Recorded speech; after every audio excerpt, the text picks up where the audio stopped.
A paz do Senhor, amados, um bom dia a todos. Eu espero que esteja tudo bem com você e com a sua casa. Hoje é o dia 338 da nossa leitura anual. Fique conosco.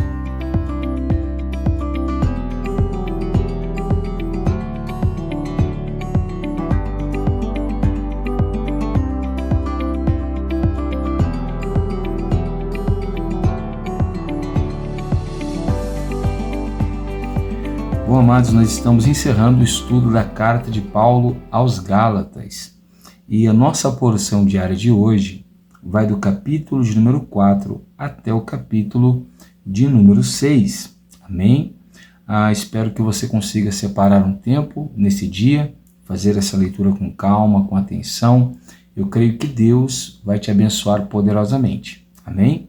O nosso texto devocional de hoje se encontra no capítulo 6, os versos 7 e 8, nos quais a palavra do Senhor vai nos dizer assim: Não se engane, de Deus não se zomba, pois aquilo que a pessoa semear, isso também colherá. Quem semeia para a sua própria carne, da carne colherá corrupção, mas quem semeia para o Espírito, do Espírito colherá vida eterna. Amém? Bom, nós temos aprendido na carta de Paulo aos Gálatas que essas igrejas que se encontravam na região da Galácia, depois de receber o evangelho de Paulo, na verdade o evangelho de nosso Senhor Jesus Cristo pregado por Paulo, eles tinham recebido curas, milagres, salvação e o Espírito Santo. Mas com a saída de Paulo, com a partida de Paulo, chegam ali alguns judaizantes e dizem para os irmãos daquelas igrejas que a salvação realmente era pela fé em Cristo Jesus. Porém, eles precisavam se circuncidar e eles precisavam obedecer os preceitos da lei. Quando Paulo fica sabendo disso, Paulo se entristece muito, porque era exatamente contra isso que Paulo havia pregado. Porque se a salvação é pela fé, então ela não precisa das obras humanas para que alguém seja salvo. Pois qual obra humana seria boa ou suficiente para que o homem fosse salvo? Nenhuma. Já que os profetas nos disseram que todas as nossas obras de justiça são como trapos de imundícia. Correto? Então nós vimos que Paulo diz que esse evangelho que esses judaizantes estavam pregando era um evangelho anátema, que significa um evangelho maldito. E nós falamos que o evangelho maldito, você pode distingui-lo por algumas coisas, de algumas formas bem simples. Destacamos duas que é bem mais fácil de se identificar.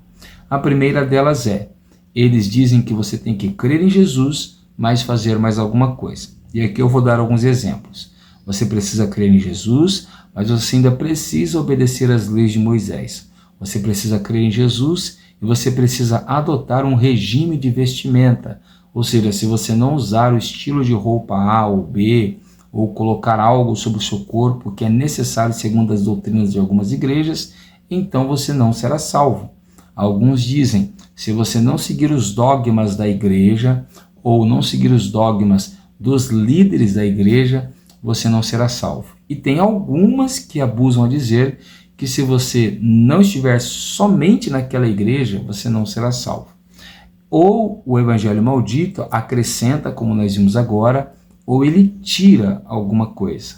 Ou ele diz, por exemplo, que Jesus realmente é o Filho de Deus, mas que o Espírito Santo é uma força. Outros dizem que as Escrituras elas não são um documento realmente inspirado e que a verdade não se contém somente nelas. Ou seja, nós estamos anulando algumas coisas, correto? Outros dizem que Jesus não é Deus e outros dizem que o Espírito Santo não é Deus. Então eles estão retirando alguma coisa da Escritura Sagrada. Então lembre, um evangelho maldito, o evangelho anátema, ou ele agrega algo para que alguém seja salvo além da morte de Jesus, ou ele tira algo, daquilo que está nas Escrituras Sagradas. Então, no capítulo 4, o apóstolo Paulo vai falar da filiação em Cristo Jesus, que quando nós estávamos no mundo, nós éramos como crianças. Então a lei veio, foi o nosso tutor para nos mostrar que nós éramos falhos, mas a lei era incapaz de nos salvar. Então ela nos levou até Jesus, porque ela dizia, olha, esse teu pecado, só quem pode remover é Jesus, já que a lei ela não removia pecados, correto? Então nós fomos até Jesus e Jesus fez com que o Pai nos adotasse como filhos e nos deu o seu Espírito Santo como selo dessa promessa. Agora nós também podemos clamar Abba Pai. Mas o apóstolo Paulo vai mais ainda. Ele disse que ainda estava preocupado com os Gálatas, já que esses irmãos, mesmo tendo conhecido a Deus, o nosso Senhor Jesus e o Espírito Santo, eles ainda estavam se escravizando nos rudimentos dessas outras doutrinas extras. E olha que coisa interessante, aqui fica muito, mas muito claro, certo? Não há sombra de dúvidas que muitos rudimentos que muitas igrejas ainda ensinam hoje não são necessários. Então ele diz assim, olha, no verso de número 8, 9 e 10. Mas no passado, quando não conheciam a Deus, vocês eram escravos de deuses, que por natureza não são deuses. Mas agora que vocês conhecem a Deus, ou melhor, agora que vocês são conhecidos por Deus, como é que vocês voltam outra vez aos rudimentos? Olha o que ele diz, fracos e pobres, aos quais de novo querem servir como escravos? Quais eram esses rudimentos fracos e pobres que ele está dizendo que fazia desses irmãos escravos? Verso 10. Vocês guardam dias, meses, tempos e anos. Receio que o meu trabalho por vocês tenha sido em vão. Então Paulo está dizendo, olha, aquele que está em Jesus, ele não tem que estar preocupado com datas, com dias, meses e anos. O sábado é o sábado do Senhor. Não. Todos os dias são do Senhor, porque lembra do que Paulo já disse no começo? Já estou crucificado com Jesus. Agora já não vivo mais eu, mas é Jesus que vive em mim. E a vida que eu vivo agora na minha carne, vivo para a glória do Filho de Deus. Então todos os dias, não é somente o sábado mais. Agora todos os dias nós temos que nos dedicarmos para Deus. E não é somente quando eu estou no templo, mas em tudo o que eu fizer, eu tenho que dedicar para Deus. Como Paulo disse aos Coríntios, quer comais, quer bebais, ou quer façais qualquer outra coisa, fazei tudo para a glória de Deus. Correto? Alguns dizem, esse mês tem que ser guardado, não pode comer carne, com todo respeito, quaresma, mentira, Então observe que nós não temos necessidade de guardar tempos. Não existe um mês específico que você tem que santificar. Nós agora temos que nos santificarmos todos os dias, porque agora nós somos o sacerdócio santo do Senhor, correto? Bom, Paulo também vai dizer, no capítulo 4 ainda, que existe uma alegoria que mostra de qual lado nós estamos. Então ele vai falar das duas esposas de Abraão, já que é Abraão que ele está usando como parâmetro para a justificação pela fé, tanto em Romanos como agora para os Gálatas. E ele vai dizer que Abraão teve duas esposas, uma chamada Agar e outra chamada Sara. Ambas as esposas tiveram filhos, mas um filho era da escrava e o outro filho era da livre.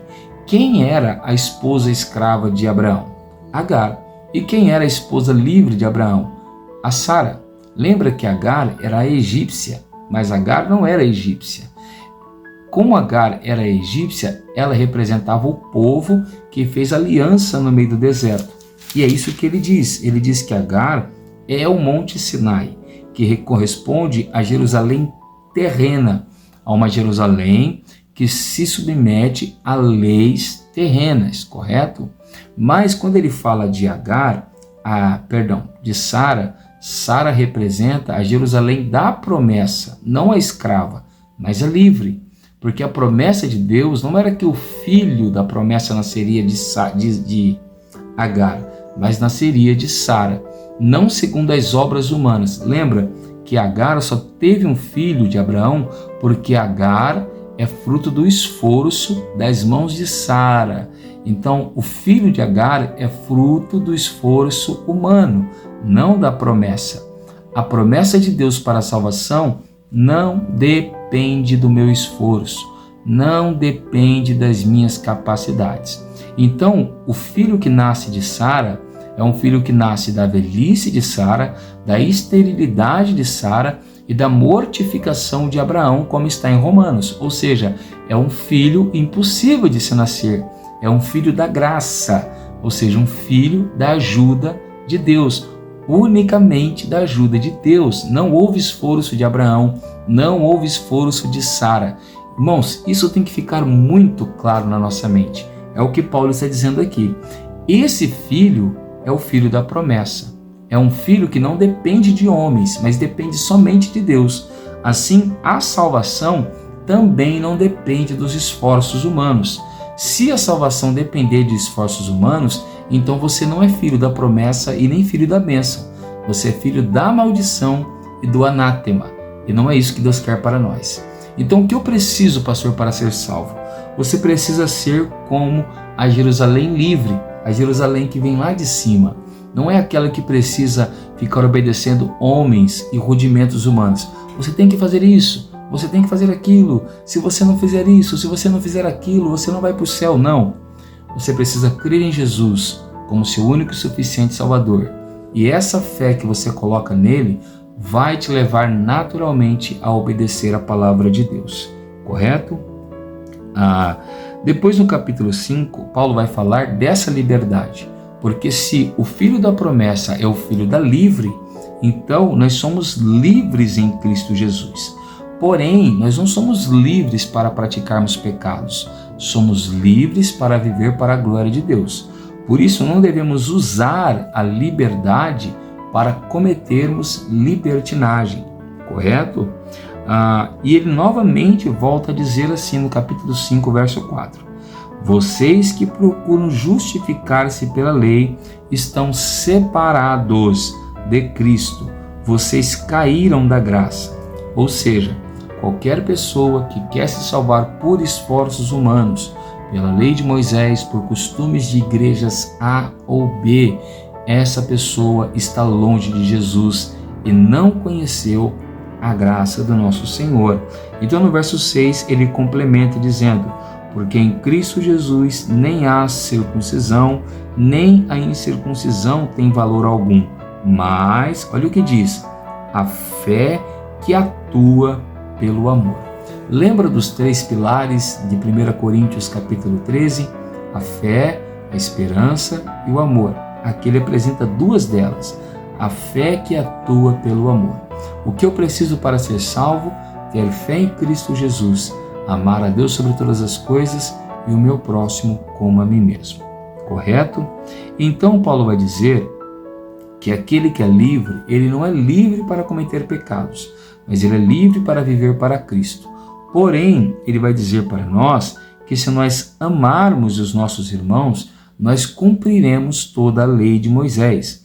E ele vai dizer mais, ele vai dizer que é difícil para nós fazermos isso porque a nossa carne está constantemente lutando contra o espírito. E o nosso espírito está lutando constantemente contra a carne, para que nenhum faça o que o outro quer. Então Paulo aqui vai nos apresentar 2 colunas rivais, as obras da carne e o fruto do espírito. Correto? E quais são as obras da carne?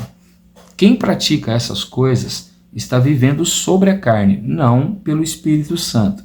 E então ele diz assim, as obras da carne são conhecidas e são imoralidade sexual, impureza, libertinagem, idolatria, feitiçarias, inimizades, rixas, ciúmes, iras, discórdias, divisões, facções, invejas, bebedeiras, orgias e coisas semelhantes a essas. Observa que a maior parte das obras carnais dizem a respeito de comportamentos de rivalidades com pessoas. Então, ou seja, um cristão que vive constantemente em brigas, em discórdias e rivalidades com alguém, esse cristão não é guiado pelo Espírito Santo, mas ele é guiado pela sua própria carne. Amém? Compartilha isso com teu irmão. Bom, quem pratica essas coisas não vai herdar o reino de Deus, correto? Nós já aprendemos em 1 Coríntios 15 que a carne e o sangue não é do reino de Deus, e nem aquilo que a sua carne te estimula a praticar. Então uma pessoa que é impura, ou que pratica feitiçaria, ou a idolatria, ou que vive brigando, essa pessoa não vai entrar no reino de Deus.